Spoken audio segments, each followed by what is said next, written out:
Let's get more now on the election campaign and Labor's call for an investigation into the Liberal Party-owned company Parakelia. We're joined by political reporters Matt Duran, who's travelling with Malcolm Turnbull camp in Sydney, and Anna Henderson, who's with Bill Shorten's campaign in Adelaide. Matt and Anna, good to see you both this morning. Matt, we'll start with you. So the government really under fire now about Parakelia. We've been saying for some time this has been like a slow-burning issue, but now it's turning into a very embarrassing one for them. What's the latest?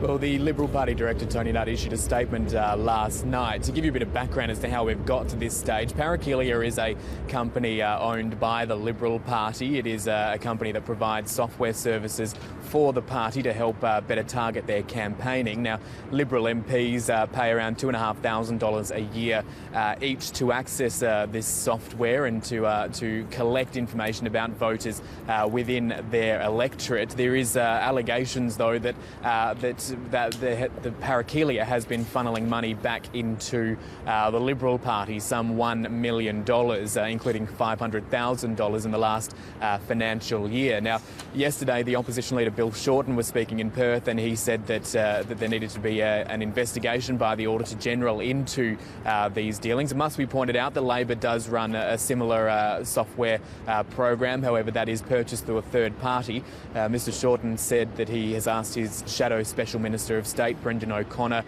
to write to the Auditor-General calling for this investigation, and it led to this statement from the Liberal Party director, Tony Nutt, being issued last night. In it, Mr Nutt says that Parakelia is owned by the Liberal Party and has been in existence for many years under a number of administrations. He says that it is run on a professional basis, independently audited, and complies with the law. And in addition to that, as an entity of the party, it is subject to oversight by the Australian Electoral Commission.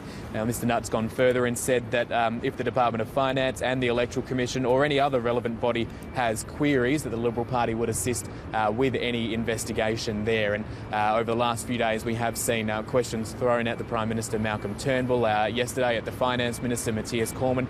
Both declined to comment on the issue, saying it was a matter for the Liberal Party executive rather than the political wing of the party. And Arthur Sardina's answering some tough questions on that as well yesterday on Sky News. But Anna, what's the opposition calling for, and should they be comfortable about their position in relation to a similar company? Well, Virginia, yesterday Bill Shorten was asked directly, do you rule out that the Labor Party is involved in any similar kinds of deals where taxpayer funds would be filtered back in some way to the party? He said, we absolutely rule out any kind of deal like this, quote, Liberal Party washing machine. He also called it a scam and was really very scathing about how this is operated. There will be more questions, I'm sure, asked on this of the Labor Party and how their side of things does operate. But at this stage, it does seem that the Labor leader is very confident about his standing here.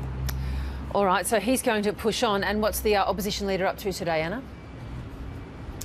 Well, he's going to a place with a small airstrip. My pick is Whyalla, given we're hearing an announcement of about $100 million in funding for Arium.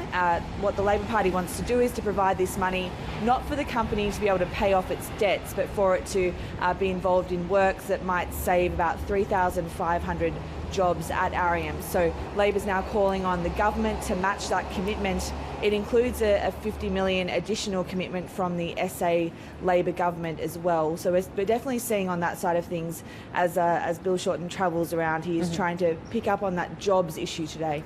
And Matt, just quickly and finally, what's the Prime Minister's plan? Well, we know not that much about what the Prime Minister will be doing today, other than that he will be appearing at an event mid-morning with his Treasurer Scott Morrison somewhere here in Sydney. So as has been the case much of this campaign, those sort of details are kept pretty close to the party media advisor's chest, and we kind of hop on a bus and head off on the Magical Mystery Tour again. So no idea exactly what we'll be doing today, but no doubt another full day of campaigning as we get closer to that July 2 poll. And now that pre-poll voting is open, we are seeing a slightly more ramping up of some of those activities, more events per day. Well, Matt, enjoy the mystery tour. Matt, Anna, good to chat to you both. Thanks so much.